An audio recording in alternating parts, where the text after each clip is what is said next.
안녕하십니까? 지난주부터 마가복음을 살펴보고 있습니다. 특별히 오늘은 마가복음 1장에 있는 내용을 같이 살펴보려고 합니다. 여러 책이 있겠지만 마가에 등장하는 예수, 그리고 그 예수가 말하고 있는 복음이 뭔지를 좀 살펴보려고 합니다. 그 전에 간단히 좀 이야기를 나눠볼까요? 여러분, 마가복음을 잘 읽으려면 어떻게 하면 좋을까요? 어떤 특별한 읽는 방법이 있겠죠. 또 개관을 아는 것도 중요할 것 같습니다. 그런데 어느 성경책이든 그런 것 같아요. 어느 성서를 읽든지 가장 중요한 건요, 성서를 읽을 때 제일 중요한 건 읽는 게 중요한 겁니다. 무슨 이야기냐면 개관을 아는 것도 뭐 좋고요, 또 그 안에 들어가는 문화적 배경을 아는 것도 좋아요. 그런데 일단 읽어야 합니다. 특별히 마가복음을 읽을 땐 이렇게 읽어보시면 어떨까 하는 생각이 듭니다. 첫 번째는요, 마가의 이야기를 다른 복음서들과 섞지 않으셨으면 좋겠습니다. 예를 들어볼게요. 예수님이 돌아가실 때 내 영혼을 아버지의 손에 맡깁니다 라고 하는 이야기는 어디에 기록되어 있을까요? 혹시 아시나요? 우리도 이제 언뜻 들어본 것 같아요. 마가복음에는 없습니다. 누가복음에만 나오는 이야기입니다. 이거는요, 목이 마르다와 그 다음에 다 이루었다, 이건 어디에 기록되어 있을까요? 네, 요한복음입니다. 마가복음은 예수님의 죽음을 어떻게 이야기하는가? 엘리 엘리 라마 사막다니, 이것만 이야기합니다. 다른 이야기 없어요. 가상칠언에 있는 다른 이야기가 없고 그냥 엘리 엘리 라마 사막다니, 아버지 아버지 어찌하여 나를 버리셨나이까, 이 이야기만 합니다. 그러니까 마가에서 이야기하는 예수님의 십자가는 이거예요. 예수님이 철저하게 홀로 외롭게 죽었다는 걸 이야기해주고 있는 겁니다. 저주받은 사람으로 나무에 못 박혀서 죽었다는 걸 이야기해주고 있는 거죠. 이렇게 이 관점을 가지고 마가는 지금 사람들을 보고 있고, 이 관점을 가지고 성도들을 보고 있거든요. 그러면 이 방식으로 인간의 고통에 참여하시는 예수님에 대한 이야기를 좀 더 풍성하게 할 수 있습니다. 그러니까 다른 복음서와 섞어서 읽지 말고 마가복음서를 읽는 것이 마가복음을 읽을 때는 가장 중요합니다. 나중에 한 다음에 뭐 복음 좋아라 그래서 다른 복음서들과 해볼 수 있겠지만 사실상 의미 없을 수 있습니다. 왜냐하면 각 복음서마다 하고자 하는 이야기들이 분명합니다. 그 이야기들을 먼저 듣는 것이 좀 중요한 것 같습니다. 두 번째는 무엇이냐면 앉은 자리에서 쭉 읽으셨으면 좋겠습니다. 왜냐하면 옛날 쓰여진 이 성경들 혹은 서신서들 같은 경우에는 한 번에 쭉 읽도록 이렇게 설계가 되어 있기 때문에 그렇습니다.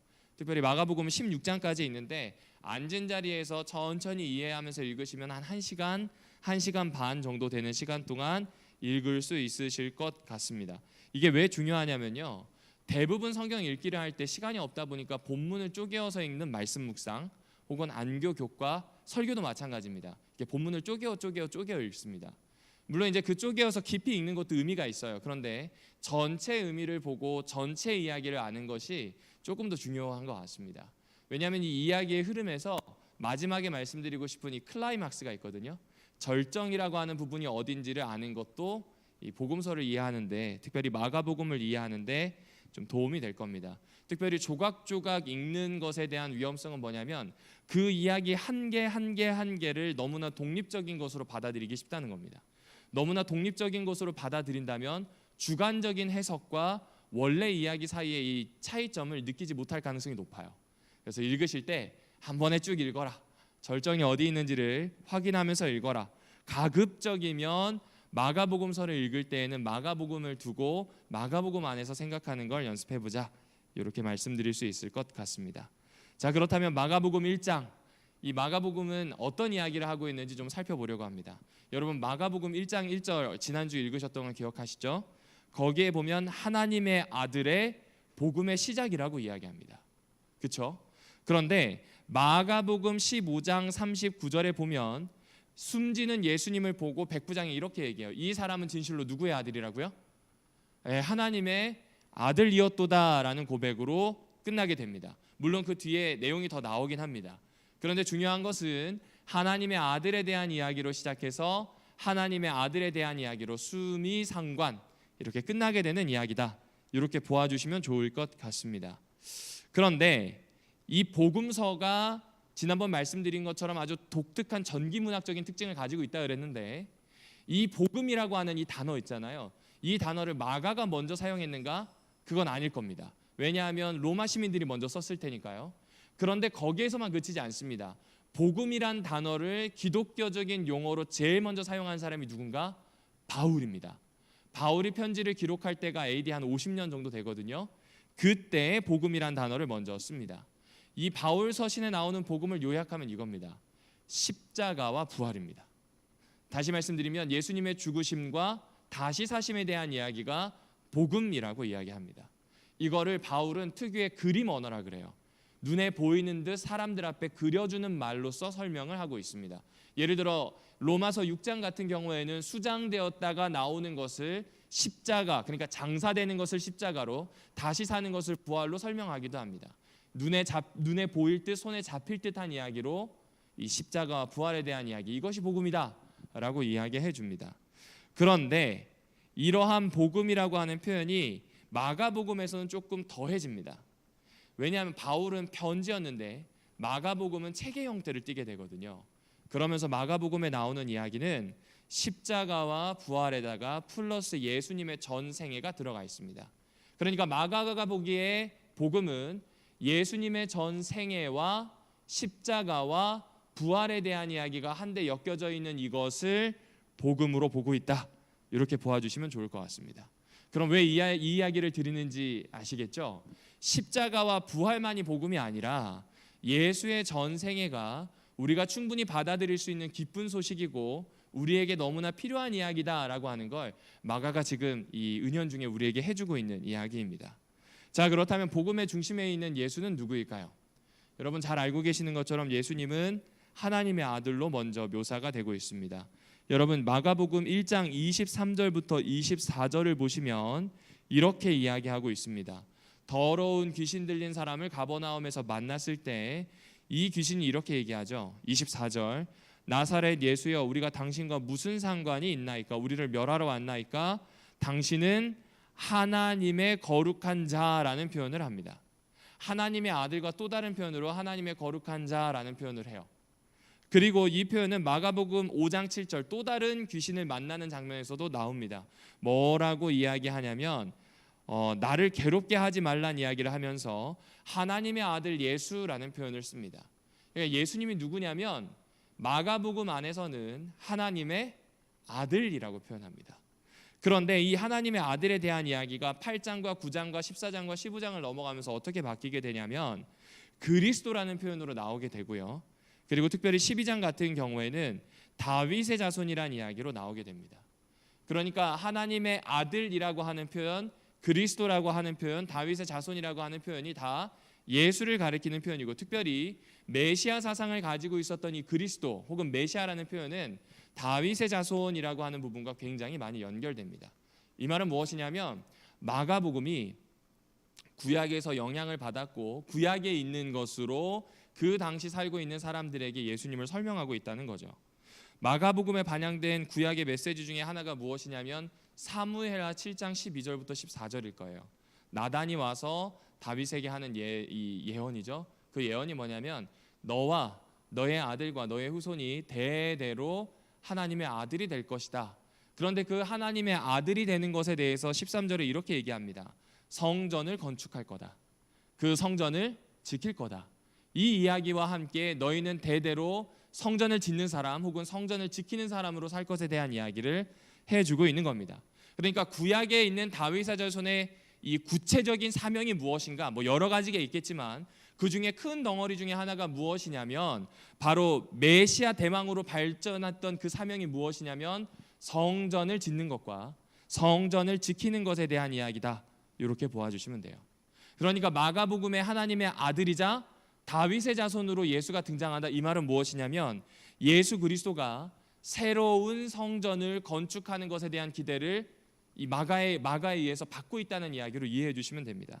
과연 그런지 한번 보실까요? 여러분 지금 성경책을 펼쳐서 마가복음 1장 9에서 11절까지의 말씀을 좀 같이 보시겠습니다. 마가복음 1장 9절에서 11절까지의 말씀입니다. 같이 읽어보실까요? 시작. 그때 예수께서 갈릴리 나사렛으로부터 와서 요단강에서 요한에게 침례를 받으시고 곧 물에서 올라오실새 하늘이 갈라짐과 성령이 비둘기같이 자기에게 내려오심을 보시더니 하늘로부터 소리가 나기를 너는 내 사랑하는 아들이라 내가 너를 기뻐하노라 하시니라. 예수님의 침례 장면입니다. 그렇죠? 그런데 마가복음의 장면에서 보면 예수님이 침례받는 그 장면에 대한 이야기는 굉장히 축소되어 있습니다. 9절과 10절과 11절 중에 실제로 침례받는 것은 9절에만 나옵니다. 최소한으로 이야기할 뿐이에요. 오히려 무엇에 대해서 더 많은 묘사를 하고 있냐면 침례받으신 후에 즉시 보고 드린 것이 무엇인지를 이야기합니다. 그 중에 하나가 하늘의 갈라짐, 그 중에 하나가 비둘기와 같은 임재, 그리고 그 중에 하나가 하늘로부터 나는 소리, 그리고 그 소리에 대한 구체적인 언급, 이렇게 되어 있습니다. 먼저 가장 살펴보기 쉬운 11절부터 좀 보도록 할까요? 너는 내 사랑하는 아들이란 표현이 나옵니다. 우리 지난번 시편 같이 공부하실 때 보셨던 거 기억나시죠? 시편 2편에 보면 너는 내 아들이라 오늘날 내가 너를 낳았다는 표현이 나옵니다. 시편 2편은요, 포로에서 돌아온 유다 공동체가 이 시를 읽고 하나님 왕을 찾기 시작하겠다는 찬양의 고백이 전체적인 시편 전체에 대한 서론처럼 들어가 있는 내용입니다. 그러니까 이곳에 나오는 다윗의 아들은 하나님의 아들로 지칭이 되는 이 나단의 예언을 그대로 가지고 와서 메시아가 하실 일이 무엇인지를 이야기하고 있는 거예요. 메시아는 왕으로서, 메시아는 성전 지킴이로서 이곳에 서겠다는 이야기를 들려주고 있는 겁니다. 내 기뻐하는 자라고 하는 표현은 이사야서 42장 1절에 나옵니다. 여호와 하나님이 그의 영을 준 여호와의 종에 대해서 하는 이야기입니다. 이 이야기의 핵심이 무엇인가요? 너를 붙드는 종, 내 마음에 기뻐하는 사람, 내가 택한 이 사람을 보라라는 이야기를 합니다. 이 이야기는요, 이사야의 이야기를 쭉 타고 52장과 53장을 가게 되면 고난을 받고 있는 종에 대한 모습과 굉장히 많이 연결을 시킵니다. 바로 연결은 되지 않아요. 그런데 내 사랑하는 종, 내가 아끼고 택하는 이 종이 하는 일이 무엇이냐면 고난을 받아요. 그 고난받는 것에 대한 모습이 드러나는 겁니다. 그러니까 이 침례는요, 단순히 예수님이 침례를 받았다, 우리의 모본이 되셨다라고 하는 이 마태복음에 대한 이해와는 조금 다릅니다. 여기에 나오는 이 이야기들은 예수가 앞으로 어떤 방식으로 생애를 살아낼지를 이야기하고 있어요. 다시 말씀드리지만 마가는 예수님의 전 생애에 대한 이야기를 복음으로 다루려고 하기 때문에 그렇습니다. 그런데 이 모습이 사실은 조금 더 앞으로 가야 됩니다. 조금 더 앞으로 가서 하나님의 하시는 그 사역과 예수의 사역을 병치시키는 부분이 있습니다. 그것이 무엇이냐면 창세기에 나오는 이야기입니다. 여러분, 창세기 1장에 보면 한마디로 얘기해서 전 우주를 성전으로 건축하셨다, 이 이야기를 하고 있어요. 그 내성소가 되는 곳, 지성소가 되는 곳이 에덴이 되는 것이고요, 그 외에 동산이 있고요, 그 밖에 있는 경계가 있습니다. 마치 뜰과 성소와 지성소로 들어가는 구조처럼 보이게 합니다. 에덴에 있었던 나무와 실과들은 솔로몬 성전 안에 벽을 꾸미는 재료가 됩니다. 정확히 표현하면 솔로몬 성전 안에 나무를 새겨 넣습니다. 조각으로요. 왜냐하면 지금 이 솔로몬 성전은 원시 성전이었던 에덴을 그대로 본따왔다는 것을 이야기해주고 있습니다. 거기에서 있는 인간, 곧 창조가 된 다음에 있었던 아담, 하와, 이 두 사람에 대한 이야기는 이 동산을 지키는 사람, 성전을 지키는 사람으로서의 모습으로 나오게 됩니다. 그런데 실패합니다. 죄 때문에 실패하게 되고 사탄의 미혹 때문에 실패하게 됩니다. 그리고 다시 이 이야기는 창세기 8장과 9장으로 넘어가면서 홍수 이후에 재창조되는 모습으로 나옵니다. 그때 창조의 모습과 비슷해요. 똑같이 비둘기를 날리는 모습이 나오고요, 삼위일체 하나님이 나오시고요, 그리고 그곳에서 다시 복에 대한 언급과 함께 재창조가 시작되는 모습이 나오게 됩니다. 그런데 이 모습과 지금 유사하도록 마가복음에서 기록하고 있습니다. 마가복음의 침례 장면을 다시 생각해 보실까요? 성령의 임재를 뜻하는 비둘기가 등장하고요, 삼위일체 하나님이 계십니다. 그리고 그 삼위일체 하나님을 통하여서 어떤 방식으로 창조가 되었는지를 설명했는 창세기처럼 마가복음 역시 이제는 예수를 통해서 어떤 방식으로 성전이 지어질지를 이야기해주고 있는 겁니다. 구약에 있는 이사야 42장과 또 시편 2편에 대한 이야기를 통해서 하나님의 진짜 형상이자 진짜 아들인 예수 그리스도께서 아담이 잃어버린 성전을 다시 건축하는 사명을 완수하기 위해 이 땅에 오셨다는 것을 이야기해주고 있는 겁니다. 다른 침례받는 장면에선 그 내용은 별로 얘기하지 않아요. 그런데 유독 마가복음에 대해서만 그 이야기를 하고 있습니다. 이거는 저의 이야기가 아니라 마가복음을 주석하는 참 많은 학자들과 목사님들의 이야기를 종합한 겁니다. 왜냐하면 마가는 지금 하고 싶은 이야기가 있습니다. 마가는 예수를 통해서 새로운 창조가 일어난다. 예수를 통해서 하나님이 본래 회복시키고 싶어 하시는 성전이 회복될 것에 대한 이야기를 하나하나씩 풀어놓기 때문에 그렇습니다. 여기까지 쭉 달려와 보니까 막 정신이 없죠. 이 이야기를 한마디로 요약하면 예수의 전 생애가 복음으로서 기록되는데 이것은 창세기 1장에 시작되는 아담, 그 실패한 아담이 아니라 진짜 아담인 예수의 모습을 통해 하나님이 어떤 방식으로 새롭게 창조하시는지, 성전을 만드시고 성전을 다시 세우시고 관리하시는지에 대한 이야기를 들려주고 있다. 이렇게 이해해 주시면 좋을 것 같습니다. 자, 그런데 여기까지 선언되는 거면 참 좋잖아요. 그 다음에 나오는 이야기가 사실 조금 어렵습니다. 여러분, 마가복음 1장 12절에 보면 침례를 받자마자 곧 성령이 예수를 광야로 몰아내시는 장면이 나오게 됩니다. 사실 마태는 예수님이 어떤 시험을 받았는지 그 대화와 내용에 집중합니다. 그런데 마가에는 그런 내용이 없습니다. 어쩌면 마가는 시험이 주요 초점이 아닌 것 같아요. 제가 헬러 성경을 좀 살펴보게 되니까 예수님이나 아니면 마귀에 대한 부분이 주어로 등장하는데 대부분 이 주어가 수동태 주어예요. 그러니까 이 말은 무엇이냐면 어디에 엮여서 혹은 어디에 영향을 받아서 나오는 거예요. 능동태, 의미가 있는 내가 직접적으로 하는 행동인 어떤 주체가 행동하는 이 능동태는 어디에 쓰고 있냐면 성령이 주어로 등장할 때, 천사가 주어로 등장할 때 사용하더라고요. 그러니까 어떤 의미에서 예수님의 시험에 대해서 마가가 하고 싶은 이야기는 성령이 어떻게 하셨는지, 그리고 그 성령의 작용이 어떻게 나타나는지를 더 이야기하고 싶은 것이 아닐까라는 생각을 해보게 됩니다. 그렇습니다. 여러분, 그 내용을 잠시 살펴보면 이렇습니다.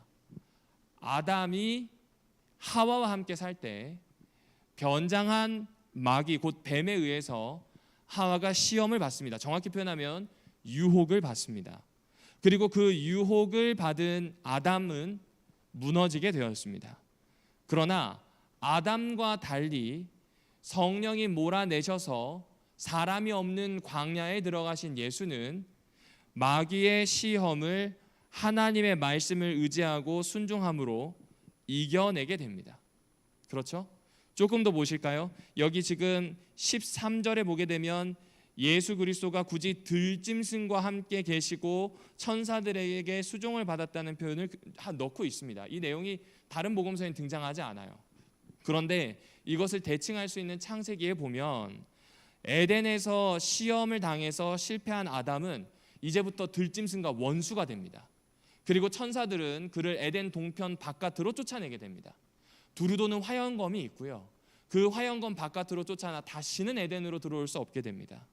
그런데 광야에서 시험을 승리한 예수 그리스도는 들짐승과 함께 있고 천사들의 수종을 받는 모습으로 이렇게 대조하고 있는 것을 느낄 수가 있습니다. 그렇습니다. 예수는 누구인가? 실패한 아담이 아니라 하나님의 진짜 형상이다. 하나님의 제사장이다.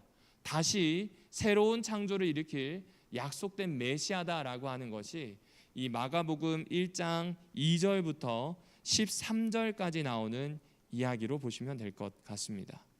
그리고 이 모든 일에 성령, 성령, 성령, 이 성령이란 단어가 3번이나 등장합니다. 왜 등장하냐면 하나님의 아들로서 기꺼이 이 사명을 감당하기로 예수가 결정하셨고 그렇게 침례를 받으셨고 그렇게 광야로 가셨어요. 그런데 이 모든 과정 속에는 마귀가 시험을 하듯 아주 절체절명의 충격이 늘 있을 거라는 이야기입니다.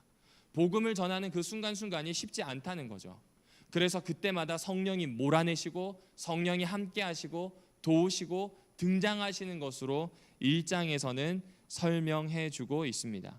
이 모든 일이 예수가 새 창조하듯 하나님 나라의 도래를 알리고 그 복음을 전하기 위함, 이것이 바로 마가복음 1장 2절에서 13절까지의 내용으로 보아주시면 좋을 것 같습니다.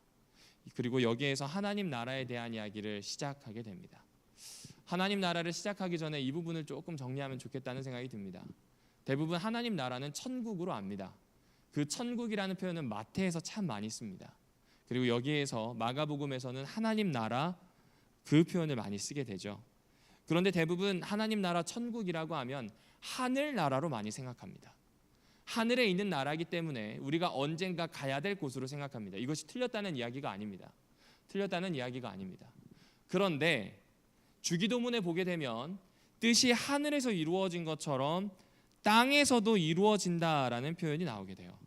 하나님의 뜻이 하늘에서만 이루어지는 것이 아니라 그 뜻이 이 땅에서도 이루어져야 할 것을 주기도문 안에 넣어 두었다는 겁니다.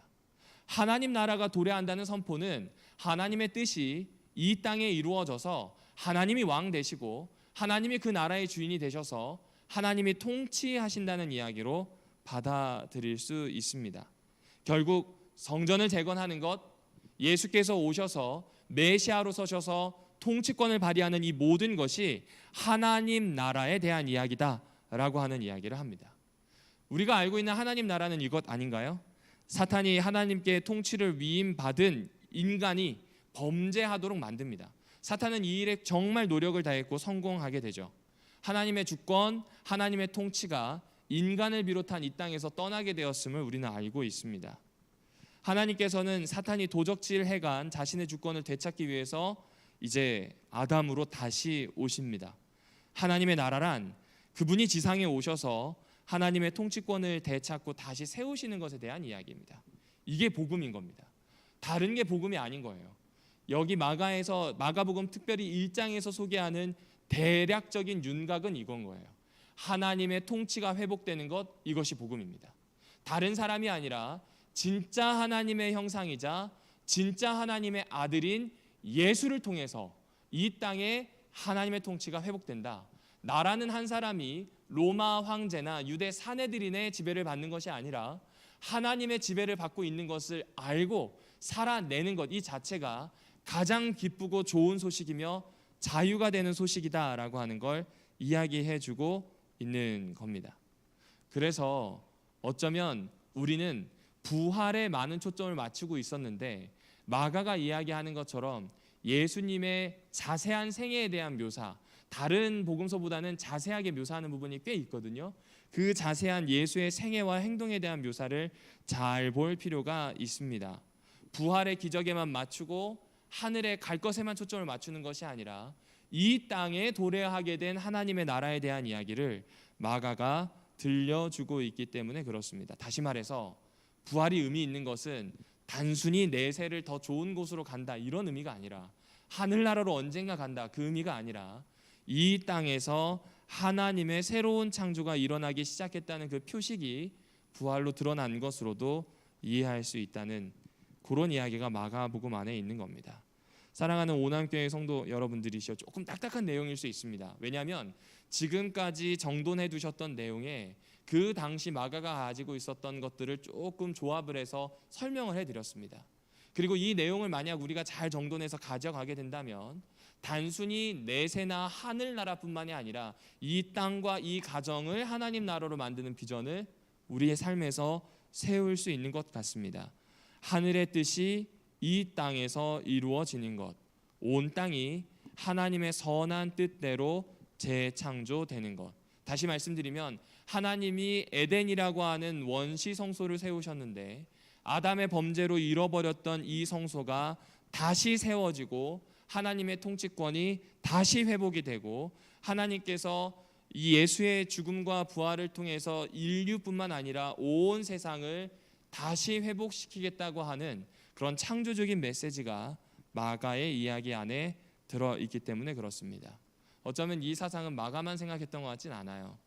이 사도행전 3장 21절에 보면 이런 구절이 있습니다. 같이 읽어볼까요? 시작. 선지자들의 입을 통하여 말씀하신 바 만물을 회복하실 때까지는 하늘이 마땅히 그를 받아두리라. 그렇죠. 만물이 회복되는 때까지는 승천하신 예수를 받아두겠다는 겁니다. 마가가 쏘아 올린 복음의 시작으로 이 땅의 회복이 시작되었으니 이 모든 역사가 이루어지는 때까지는 하늘에서 예수 그리스도를 받아두겠다라는 이야기를 해주고 있는 것 같습니다. 그러니까 마가는 예수님을 로마 황제보다 위대한 사람, 그의 통치력보다 훨씬 넘어서는 통치력을 가진 사람, 구약의 맥락에서는 다윗의 후손이자 새로운 아담이자 다시 말해 성전 건축자로 보는 이유가 여기에 있는 겁니다. 온 창조 세계를 회복하고 다스릴 그분이 바로 예수다. 이걸 마가가 이야기해주고 있는 겁니다. 그러면 이걸 한마디로 요약을 해볼까요? 성전을 다시 세우고 하나님의 통치를 회복시키는 이 좋은 소식은 예수를 통해 알 수 있다. 이게 마가복음 1장 2절부터 13절에 나오는 이 개략적인 메시지를 요약해 드린 겁니다. 자, 그러면 우리는 궁금해집니다. 그래, 알겠다. 그런 메시지 알겠는데 그러면 도대체 예수는 구체적으로 어떤 행동을 했겠는가? 하나님 나라를 어떤 방식으로 선포하고 복음을 어떤 방식으로 그는 살아냈는가? 이게 궁금하죠? 오늘 그 내용 중에 절반 정도, 1장에 나오는 그 절반 정도의 내용만 보고 마무리하려고 합니다. 여러분 1장 이 14절부터 34절은요, 이제 예수가 하나님 나라를 선포합니다. 침례를 받고 그리고 광야에서의 시험을 견디고 그 다음에 바로 작업에 착수하시는 겁니다. 하나님 나라가 도래했다는 것을 여기저기 다니며 선포하기 시작합니다. 1장 35절부터 8장 21절은 그 하나님 나라가 어떻게 확장되는지에 대한 이야기를 하고 있습니다. 특별히 4장 34절까지는 육지와 바닷가 중심으로, 그리고 4장 35절부터 8장까지는 배를 타고 바다 건너 왕래하시면서 어떤 방식으로 사역하시는지가 드러나게 됩니다. 1장 14절부터 오늘 보려고 하는 이 26절, 27절까지에 있는 이야기는 하나님 나라를 선포하시는 예수 그리스도가 설교자이자 축기사, 한번 들어보셨을까요? 신학 용어인데 귀신을 쫓아내는 사람으로 등장합니다. 예수는 하나님 나라가 도래했음을 15절에 선포합니다. 한번 읽어보실까요? 마가복음 1장 14절 15절입니다. 마가복음 1장 14절 15절입니다. 제가 읽어드리겠습니다. 요한이 잡힌 후 예수께서 갈릴리에 오셔서 하나님의 복음을 전파하여 이르시되 때가 찼고 하나님의 나라가 가까웠으니 회개하고 복음을 믿으라 하시더라. 때가 됐어요. 하나님 나라가 가까이 왔습니다. 이제 도래했습니다. 이것을 선포하고 있습니다.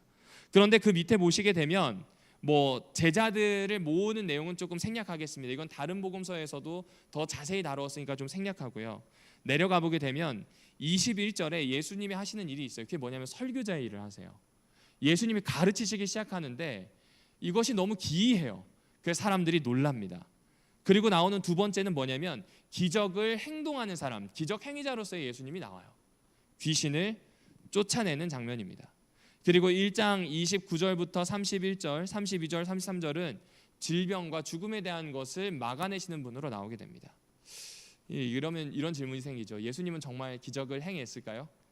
이거 그냥 예수님을 추종하고 있던 초기교회 사람들이 대충 기적이라고 좀 치부하는 그런 내용들이 아닐까라는 생각을 해볼 수 있습니다.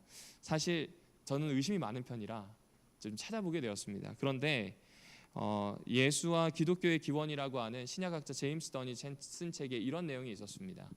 요세푸스가 예수의 기적에 대해서 뭐라고 그의 책에다 기록을 했냐면 예수는 다른 내용이 많이 있는데 비범함 행위의 실천자라는 표현을 합니다.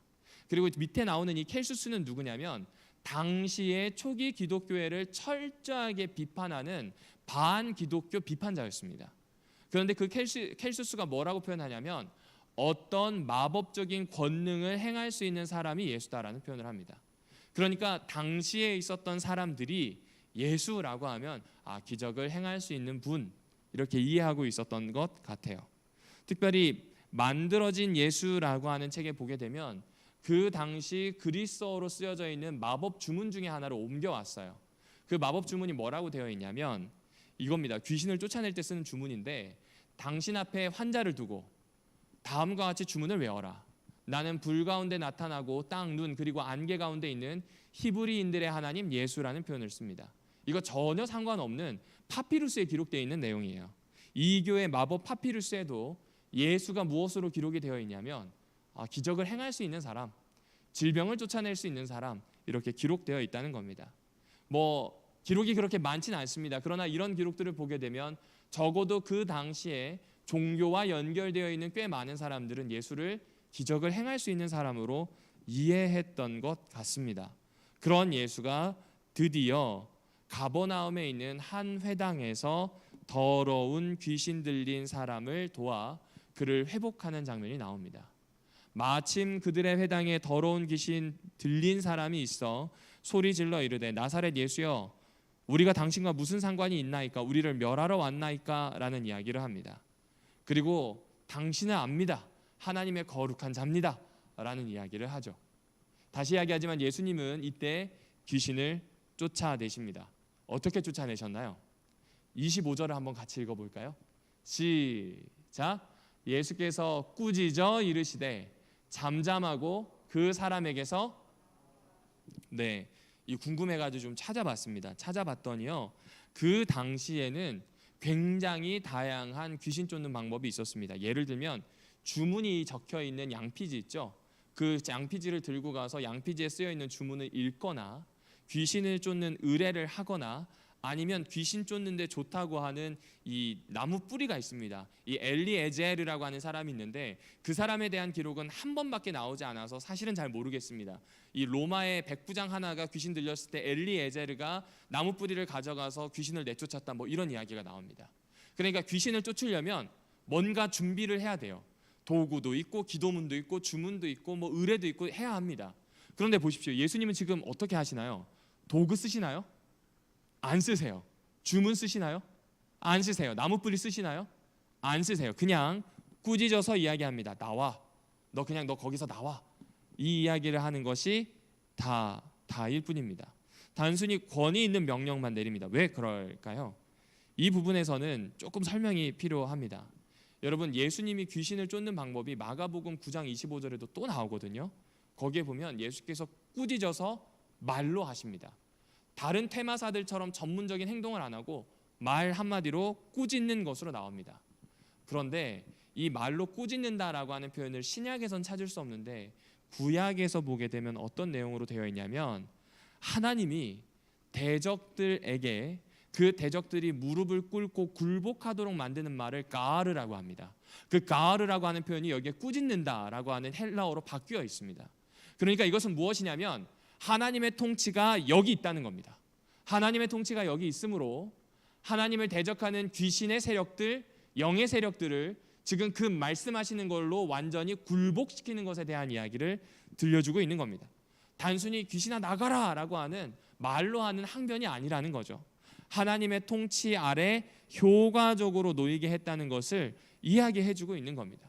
그러니까 다시 말씀드리지만 하나님 나라의 선포를 무엇으로 하시는 거예요? 귀신을 쫓아내는 행동으로. 그 귀신을 쫓아내어서 이 사람이 회복되는 것, 이 사람이 온전한 정신을 가지고 있는 것이 하나님의 통치인 것을 보여주시는 거예요. 가르치시는 것도 놀라웠지만 귀신을 쫓아내는 것도 놀란 이유가 여기에 있었습니다. 하나 더 있습니다. 나중에 좀 살펴보겠지만 마가복음 5장에 보면 거라사 광인, 귀신 들린 사람에 대한 이야기가 나옵니다. 다른 복음서에 보게 되면 이 사람이 한 사람이 아니라 적어도 두 사람이었을 가능성에 대해서 이야기하기도 합니다. 어쨌든 중요한 것은 이때 귀신을 쫓아낼 때는 이름을 물어보세요. 마가복음 5장 9절에 보면 네 이름이 뭐냐라고 물어보십니다. 그런데 그때 이렇게 대답하죠. 내 이름은 무엇이라고요? 군대라고 대답합니다. 영어 성경에 봤더니 헬라어를 그냥 그대로 가져왔더라고요. 레기온이라는 단어를 그대로 가져왔어요. 라틴어에서 온 단어거든요. 군대라고 하는 이 단어는 이런 뜻을 가지고 있습니다. 이 헬라어 레기온은 군단 혹은 군대인데 밑에 음이 보이시죠? 로마 군단의 크기를 견줄 수 있는 군사력 약 6,000명의 보병과 700명의 기병 이렇게 되어 있습니다. 이게 로마 군단의 하나입니다. 옥타비아누스가 창설한 로마 제1군단부터서 10군단까지는 늘 보병이 6,000, 기병이 700 이렇게 되어 있습니다. 그런데 이렇게 많은 숫자의 이 레기온이라고 하는 단어가 귀신들의 이름이라는 거예요. 우리가 지금 많다는 겁니다. 그런데 여러분, 지금 이 이야기가 이만큼 귀신의 숫자가 많다는 것에 대한 이야기일까요? 아니면 군대라고 하는 특성에 대한 이야기일까요? 두 가지 답니다. 많기도 한데 군대와 같은 특성이 있어요. 어떤 특성이 있냐면 병력이 하나의 몸처럼 통일되어서 움직였거든요. 당시에 로마는 일렬로 쭉 서서 전쟁을 하는 이민족들을 만나면 자기네들끼리 방패로 이 디귿자를 만들고요, 또 방패를 위로 씌우고요, 활을 쏠 수 있는 병사가 있고 창을 쓸 수 있는 병사가 있어서 굉장히 유기적으로 전쟁을 합니다. 마치 손과 발이, 얼굴이 함께 움직이는 것처럼 유기적으로 움직였어요. 그러니까 지금 이 귀신은 그냥 많은 게 아니라 한 몸처럼 움직일 수 있는 군대나 다름없는 겁니다. 예수님은 그냥 귀신 하나하나를 상대하신 게 아니라 예수님은 그들의 군대와 마주하고 있다는 점을 강조하는 겁니다. 어쩌면 그래서인지 마가복음 1장 20절에 21절 이하에 나오는 이 귀신을 만났을 때에도 우리를 왜 괴롭히냐고, 왜 우리에게 왔냐고라는 이 복수의 표현을 씁니다. 분명 귀신은 하나였는데 우리라는 표현을 써요. 왜냐하면 예수는 지금 이들을 상대할 때 하나하나의 귀신을 상대하는 것이 아니라 그 귀신 집단 전체를 상대하는 겁니다. 사탄의 에이전트들, 쉽게 얘기하면 사탄의 졸개들을 하나하나씩 다 상대하고 있는 모습을 볼 수가 있습니다. 그리고 그것은 예수의 승리로 끝나죠. 어떻게 끝나나요? 근처에 있는 돼지 2,000마리에게 들어가서 돼지들이 물속으로 달려들어가 다 수장되게 됩니다. 이 이야기를 보면 떠올리는 게 좀 있는 것 같습니다. 귀신의 이름이 이방 제국의 군대를 떠올리게 하고요, 돼지떼가 바닷속에 수장되는 것, 이거는 출애굽기를 떠올리게 합니다.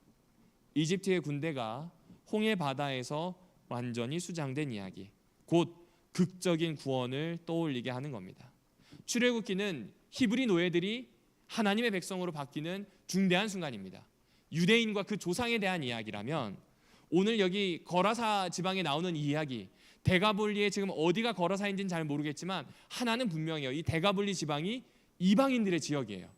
그러니까 이스라엘뿐만이 아니라 온 세계가 악한 권세로부터, 사탄의 지배로부터 벗어나 구원에 이를 것에 대해서 암시해주고 있는 것입니다. 스가랴에 나오는 것처럼 거짓 선지자와 더러운 귀신이 이 땅에 떠나게 되는 것이 메시아의 오심과 구원에 대한 모습으로 드러나는 것, 이렇게 예언이 되어 있는데 이걸 이루시는 분이 누구냐면 예수라고 하는 사실을 마가는 힘주어 이야기하고 있습니다. 그렇습니다. 예수는 단순히 새 창조하겠다 말로만 하시는 분이 아니라 그 말이 하나님의 말씀처럼 힘이 있어요. 어떤 힘이 있나요? 굴복하게 만듭니다. 대적을 쓰러뜨려서 움직이지 못하도록 완전히 무력화시키는 힘이 있음을 이야기해주고 있습니다. 결국 이것은 축기 사역을 통해서 예수가 무엇을 하시는지를 보여주고 있는 거예요.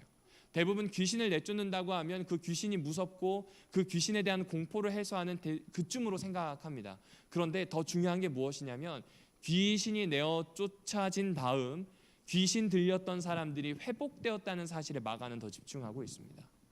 온전하게 회복시켜서 자유롭게 만드는 것, 하나님의 통치 아래 있게 만드는 것, 이것이 축기 사역이 가지고 있는 굉장히 중요한 의미입니다. 그래서 놀라워하다라고 이야기합니다.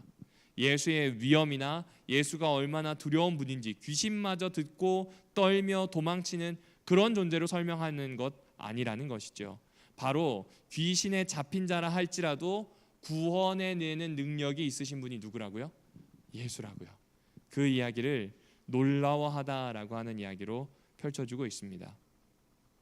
시대의 소망에서는 이 놀라움이 조금 다른 방식으로 설명이 되어 있습니다. 뭐라고 표현하냐면 차라리 거라사 지방의 광인이 더 나았을지도 모르겠다는 이야기를 합니다.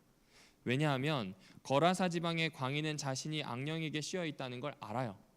그런데 그 당시에 있었던 많은 유대인들은 불신하는 악령에 씌어 있는 걸 몰랐다는 표현을 합니다. 그리고 이 노란색 하이라이트 해놓은 것처럼 그들은 예수의 필요성을 느꼈다고요? 느끼지 않았다고요? 느끼지 못했답니다. 분명히 성전에 갔고요, 분명히 헌물을 드렸고요, 어쩌면 그들 중에는 사내들인 회원 아니면은 평신도들 중에 지도자인 바리새인들도 있을지 모릅니다. 그러나 예수의 필요를 느끼지 못했던 사람들, 사단의 세력에 그렇게 단단히 묶여 있었던 사람들에 대한 이야기를 들려주고 있습니다. 그러니까 이거는 단순히 신앙을 하느냐 아니냐에 대한 관점이 아닙니다. 이들도 경건의 모습을 가지고 있었습니다. 그러나 구주가 내 삶에 오셔서 내 삶에 통치하시려고 하는 것을 막아냈다는 것, 이것이 이 시대의 소망에서 들려주고 있는 또 다른 이야기였습니다.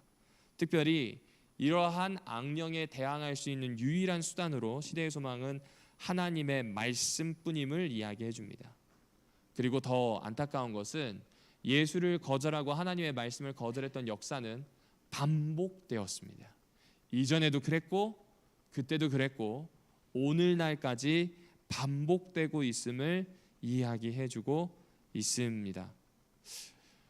이러고 보면 참 너무 그렇죠? 그런데 그 뒤에 보니까 귀신 쫓는 이 축귀 사역이 왜 예수를 복음으로, 왜 예수가 하나님 나라의 통치를 선포하는지 이렇게 이야기합니다. 귀신 들린 자는 기도 대신에 사단의 말만을 말할 수 있을 뿐이었다. 그러나 그 마음속에 말없는 호소는 들려졌다. 이게 중요합니다. 혹 울부짖지 못한다 할지라도, 와서 자신의 의사를 명백하게 표현하지 못한다 할지라도 예수가 먼저 그를 알아봤어요. 그리고 예수가 어떻게 하냐면 축귀, 귀신을 쫓아내고 그를 회복시키게 됩니다. 그리고 그는 자신이 그렇게 무력한 가운데 찾아오신 예수 때문에 완전히 새로운 사람으로 바뀌게 됩니다. 이제부터 복음이 시작되는 겁니다. 아까 얘기했던 것처럼 하나님의 말씀을 멀리하여서 사단의 세력에 지배되었던 역사가 반복되었던 것처럼 이제부터는 복음이 시작이 되고요, 하나님의 지배 아래 있는 역사가 누군가를 통해서 반복되고 전달될 겁니다. 마가복음 1장은 이 부분을 오늘 저와 함께 이 말씀을 나누는 성도님들에게 전달해주고 있는 겁니다. 예수는 성전을 다시 지을 뿐이에요. 회복시킬 뿐이에요. 새로운 창조를 이루실 거예요. 구체적으로 그 가르침이 기이한 것으로, 그 말이 기이한 것으로 나타날 겁니다. 그 말이 얼마나 놀라운가, 귀신 혹은 그 귀신의 세력들이 모여있고 하나의 군대처럼 움직인다 할지라도 대적하는 사람들을 억눌렀던 구약의 하나님의 그 말씀이 예수를 통해서 퍼쳐나오게 될 때 귀신의 세력들, 사탄의 세력들이 멈춰질 것이고 쫓겨나게 될 것이고 더 이상 이 사람을 괴롭히지 못할 것이란 내용을 통해 설명해주고 있는 겁니다. 사람들은 끊임없이 하나님의 말씀을 거부하고 사단의 세력 안에 있는 불행한 역사가 반복되지만 예수는 그럼에도 불구하고 말 못하는 사람들을 만나고 그럼에도 불구하고 회복돼야 될 사람들을 만나서 새롭게 하시고 그 새롭게 하시는 복음의 역사가 계속 반복될 것이다. 이 이야기를 우리에게 들려주고 있습니다. 사랑하는 오남교회 성도 여러분들이시여, 마가가 소개하는 예수의 이 복음에 대한 내용을 함께 귀 기울여 주셨으면 좋겠습니다. 그리고 우리의 삶이 복음에 대한 역사가 반복되는 삶, 다시 이야기하자면 하나님의 말씀을 그 중심에 두고 사는 그 삶이 반복되는 역사가 되기를